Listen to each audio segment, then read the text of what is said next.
Muy buenos días. 5 sobres bomba en menos de 24 horas. El último de ellos, del que tenemos conocimiento, es el de un sobre detectado el pasado 24 de noviembre con material pirotécnico enviado al presidente del gobierno, Pedro Sánchez. Ocurre después de que todas las alertas se activaran ayer con una carta bomba recibida en la Embajada de Ucrania en Madrid que causó un herido.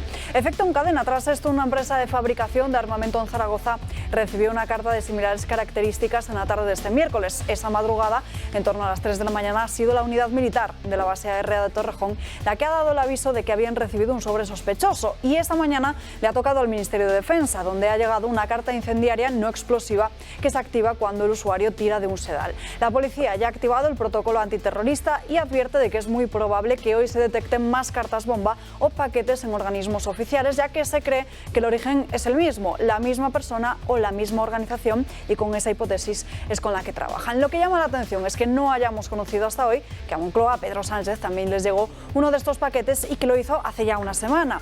No sabemos más detalles hasta el momento, o si será como la historia de los sobres, balas y navajas que recibieron diferentes políticos en días previos a unas elecciones. Lo que sí está claro es que esto viene muy bien al gobierno como cortina de humo para no hablar de la ley del solo sí es sí de Irene Montero o del delito de sedición. Muchos asuntos con los que empezar el mes de diciembre, y saludamos ya a los invitados que nos acompañan hoy. Julia Ariza, muy buenos días. Buenos días. ¿Qué tal? Bien, muy bien. Aquí estamos. Seguimos más con tertulios tan ilustres como los que hay hoy. Un placer enorme. ¿Qué nos estás contando en Telegram? No, os estoy contando cosas, pero sobre todo estoy cada día más perplejo de cómo este país es cada día más cainita, más la fractura entre unos y otros, la violencia. Están hablando todo el día de que los otros propician la violencia política. Estamos todos entre todos. Yo creo que deberíamos hacer un esfuerzo, una reflexión, me incluyo, también para echar un poquito atrás en esto de la violencia, también la violencia verbal y también el evitar el que estemos realmente tan fracturados. Yo creo que deberíamos hacer un esfuerzo, por lo menos en no invadir la esfera de decisión legítima de los otros. Así que creo que es la clave. Me parece que ahí es donde radica estrictamente la violencia, ¿no?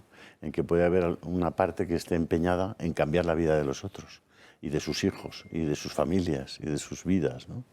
Entonces, vamos a ver si hacemos entre todos un esfuerzo porque la política se convierta de nuevo en una discusión, en un debate abierto, franco y respetuoso sobre cómo gestionamos esto, pero no en una guerra fratricida que no augura nada bueno, ¿no? Me parece que deberíamos al menos ponernos a pensar sobre eso. Te seguimos en el canal de Telegram, sí, Julio. Sí, claro. Vamos para allá. Y vas a poner ahora el número de teléfono al que nuestros espectadores pueden enviar sus teléfono. mensajes y opiniones. Hay un artículo delicioso de España Confidencial sobre si se puede matar a un niño síndrome de Down, como han aprobado en Inglaterra hasta una semana antes de nacer. Tenéis también algunos vídeos francamente buenos producidos por Sandro de cómo Joe Biden ha afrontado determinadas materias en Estados Unidos, vídeos que por cierto solo podréis ver en el canal. Nadie os va a dar esa información, ni menos acercada, traducida, etcétera. Creo que es muy interesante lo que está pasando, lo que sigue pasando en Estados Unidos.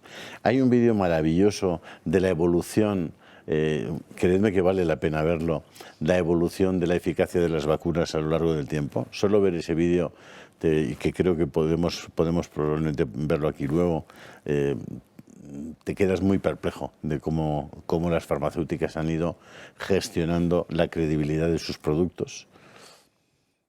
Bueno, hay una cosa interesante en el caso Azud, que es un caso que está lejano a los medios, pero que es probablemente uno de los casos de corrupción también más importantes que ha habido en España y que implica directamente al Partido Socialista de la Comunidad Valenciana.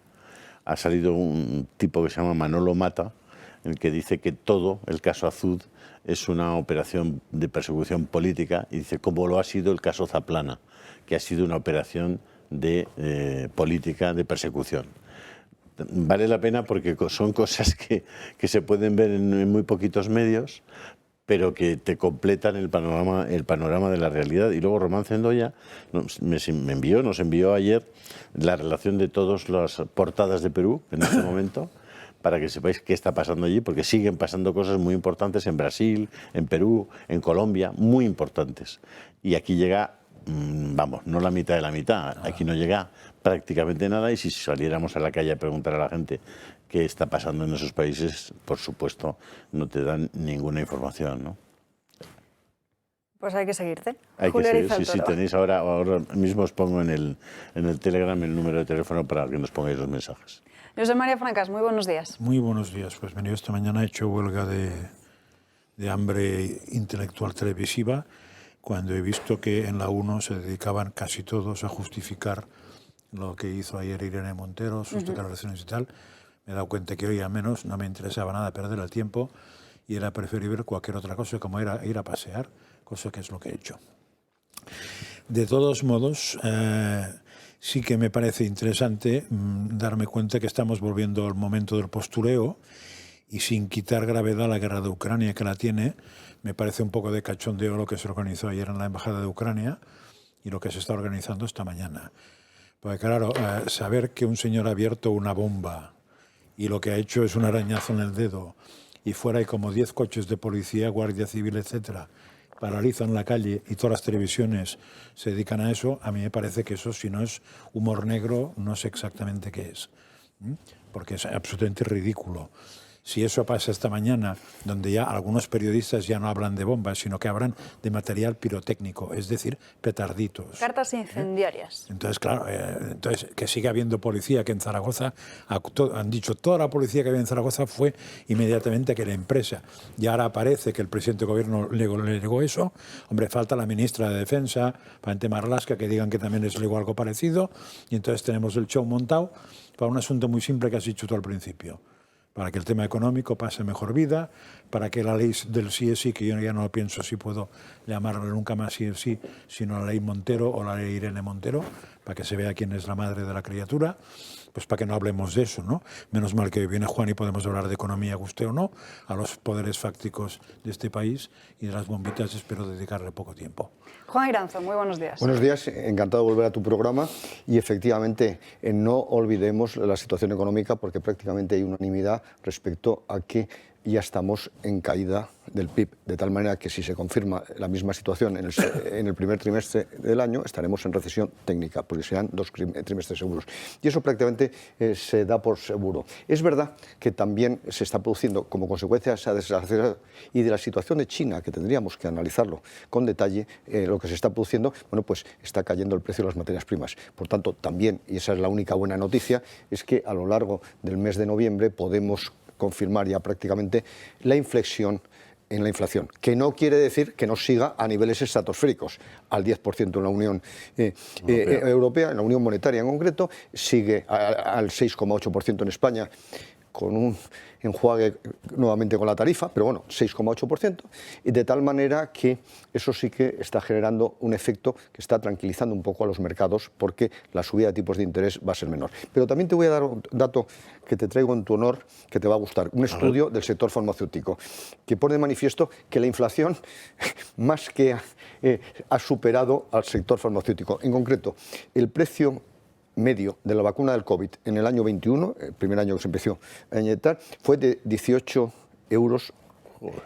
dólares, la dosis. 6.000 y aproximadamente significó unos ingresos de unos 60.000 millones de euros. Pero es que este año está a 25, ha habido un crecimiento del 39% para recaudar lo mismo con muchas menos dosis, porque se comercializa menos. Y el año que viene... ¿Le han subido el precio? A 25 es lo que te estoy diciendo, casi el 39%, mucho más el coste medio. Luego está subvencionado por los estados, etc. Y luego, por otro lado, el año que viene, según ese estudio, se estima que estará a 37 dólares la dosis. De tal manera que la idea fundamental es que con muchas menos dosis, este mismo año se ingrese lo mismo, 60.000 millones, y el año que viene, hombre, ya no puede ser, entonces va a bajar solo a 47.000 millones los ingresos, según un estudio de un analista especializado en el sector farmacéutico. Y saludamos también a nuestra mesa. Enrique Calvet, muy buenos días. Buenos días y feliz diciembre a todos los telepacientes, como uno que me saludó en el paseo marítimo de Águilas, Pepita y José Manuel, a los que prometí saludar, cosa que ya hice ayer por la noche, y feliz diciembre a toda la mesa. Yo voy a utilizar esta primera intervención, si me dejan, porque cuando venga lo de la economía vendrá la disidencia, lo siento, pero en fin. Pero por una cosa que para mí está pasando demasiado, ¿cómo diría yo?, tratado demasiado frívolamente. Y creo que es mi deber recalcar la gravedad de lo que sucedió con la parlamentaria de Vox llamada Patricia Rueda. Eso no tiene absolutamente nada que ver con lo de la señora Toscano, a la que se puede acudir, que no fue muy feliz la idea de ir hacia la intimidad personal de una persona. Ahí pues sí hay que proteger un poco la honorabilidad. Bueno, ni tiene que ver tampoco con lo que hace ayer, una vez más, Irene Montero, ¿verdad? Lo que sucede con la señora Rueda, que es lleva la voz de 4 millones de electores, es sagrado su derecho a utilizar el Parlamento para expresar sus ideas y sus técnicas a veces, pero más bien políticas, que se le quitó la palabra arbitrariamente. Es decir, alguien se creyó con la facultad de poder expulsarla de la tribuna por su discurso político. Yo ni siquiera sé cómo eso es legalmente posible. Censurarla y expulsarla. Censurarla inicialmente. Sí, no, censurarla puede ser que se quite del orden y tal y cual, y ya, pero bueno, eso sucede, pues yo no me retiro, bueno, pues yo retiro la expresión. Eso, no, le corto el micrófono y usted se va. Que además eso ya, si se compara con lo que sucedió ayer, la propia Meritxell Batet dijo que no se podía interrumpir a alguien mientras estaba pronunciando un discurso de intervención, que fue lo que sucedió con Irene Montero, que la dejó terminar y luego fue cuando le llamó la atención. Es que eso recuerda las peores épocas de cómo, por ejemplo, el partido de Hitler se hace con el Parlamento para dar un golpe de Estado que se llamará Ley de Habilitación, que es anular primero e ilegalizar los partidos que estaban en contra. Y una vez que, es decir, quitarles la palabra cuando habían sido elegidos, como él, en unas elecciones, se dice mucho, es que la democracia lleva a Hitler, es verdad, plenamente, sobre todo por los parámetros de la época, eran unas elecciones democráticas, pero él lo que da después es un golpe de Estado, con la ley de la habilitación, donde dice, las leyes del Reich están por encima de la Constitución. Bueno, a partir de ese momento, es decir, cuando tú ya vas contra la Constitución, la perviertes o sencillamente la anulas, eso se llama una subversión constitucional, es decir, un golpe de Estado. Bueno, pero yo espero que se quede a nivel de anécdota y se trata como si la persecución a Vox y tal. Bueno, es que da igual que fueran las carmelitas descalzas. Es decir, no es posible, además, por decir, si hay un insulto personal, como digo, sí, pero no es posible en un discurso, sobre todo que llama filoetarra, pero oiga, si estos señores se hacen, vamos a ver, hacen homenajes a los etarras cada 2 por 3, están por la reunión de los presos, leen en la tribuna del Parlamento un manifiesto de ETA. O sea, y sobre todo que a ellos no les molesta, y sobre todo que a ellos no les molesta nada que les llames así. Claro, es decir, tal. Entonces, oiga, claro, usted lo agradecen. O retira esa palabra, es que la situación es, o retira esa palabra, o le retiro de su condición de parlamentario.